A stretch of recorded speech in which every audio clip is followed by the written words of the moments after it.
Good morning. This is Dylan Jovine with Behind the Markets. Happy Thursday. Tonight is Thursday, May 8th.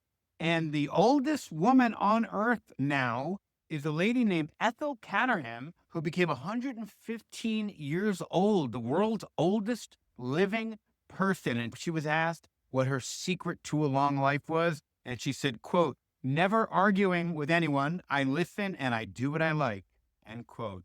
Not a bad recipe for success, for a long life.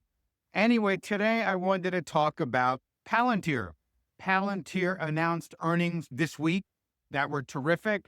And I got a bunch of questions for, I have become very much associated with Palantir, because I've banging the drum on it for years when the stock was at $7 and change dollars a share initially. And I banged the drums on it all the way up to $20 a share. Anybody who would listen, because I was watching what the AI doing in warfare. And I remember very clearly that their CEO, Alex Karp, was the first American CEO to meet Zelensky in Ukraine after Russia invaded. That's pretty serious. And he was one of the first CEOs to meet Bibi Netanyahu in Israel after their war started. The heads of countries who are in war are calling this guy to come and meet them. That got my attention, which is why I've been on this company for such a long time. So a lot of, and I recommended selling out of our positions at what I thought was a fair valuation. And of course, the stock went up after I said that, as happens sometimes.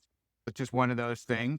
Anyway, a lot of people have written in since these earnings have come out, a lot of people who still own the stock. And remember, I love this company. I love Palantir, one of my favorite companies in the world. But a lot of people have written in and said, Dylan, with these earnings, they were great, up 30% and all this other stuff. What do you think? Do you think Palantir's a buy, sell, or hold? Or what do you think about Palantir?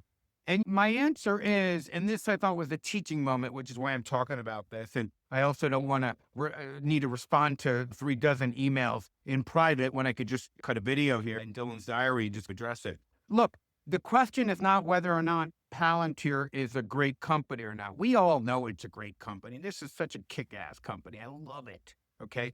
The question is, what is this great company worth? That's a very different question. Look, a Toyota Camry could be the best car in the world, could last 10 years, one oil change, run forever. But again, the question is, what is it worth? Is it worth $250,000? Is it worth $300,000, or is it worth $40,000 or $50,000, which is what they sell for now? I don't drive a Camry. I know they're reliable cars. A friend of mine owns one, has owned it for years. So again, the question is not whether or not Palantir is a great company. The question is, what is it worth? Those are 2 very different questions. And thankfully, history shows us you got to think about this. You got to ask very easy ways to value companies. You got to ask yourself, and I'm going to teach you a back of the napkin, back of the hand way of valuing any company. Just real quick back of the hand way of doing it. Very primitive, but, effective. So, what you do is you think about what a private business owner, and many of you watching this own private companies or have owned private companies. When you think to yourself as a private business owner, what would I pay for this business? And the way private business owners like me decide what to pay for another business, and I bought another company earlier this year, the way we decide is, what is the cash? If I buy this company, this private company, what kind of cash am I as an owner going to get to pull out of this company every single year? And then I pay a premium of that, 3, 4, 5 times that cash that I can pull out, depending on its growth rate. Basically, it's free cash flow. Free cash flow, we call that free cash flow to equity, free cash flow to earnings. Warren Buffett, who I am going to be talking about his big announcement in the coming days and weeks. Now, Warren Buffett calls it owner earnings. What would an owner be able to pull out of the business? And again, Palantir's owner earnings, it's free cash flow, and this is adjusted, but it's free cash flow is they expect it's going to be $1.8 billion. Now, full year revenue, they expect to be about $3.9 billion, up from a range of 3.74. So $3.9 billion, shy under $4 billion. So great stuff at 30% growth, AI adoption, all this other stuff is going great. And owner earnings, free cash flow to equity, the amount we would get in our pockets if we bought Palantir is expected to be $1.8 billion. So you want a back of the napkin calculation of what Palantir is worth. You could just take that and divide it by the 10-year yield. You could take 1.8 billion and divide it by 0.04, and you're going to get a number around $50 billion, because that's how much you'd have to invest in U.S. treasuries to get that kind of earnings, that free cash flow in your pocket. And then you apply a growth rate. You say to yourself, okay, if it's 50 billion and it grows 30% a year, what do we have over the next few years? Basically, that is what the company's worth, which is probably, we'll call it $30, $40 a share. But Palantir is selling for $108 a share, but selling at a market cap of $256 billion.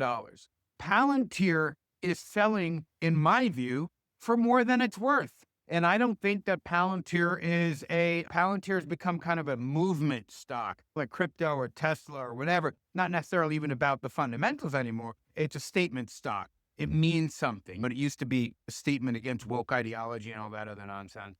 But it's a statement stock, and people love it. And I love the company too.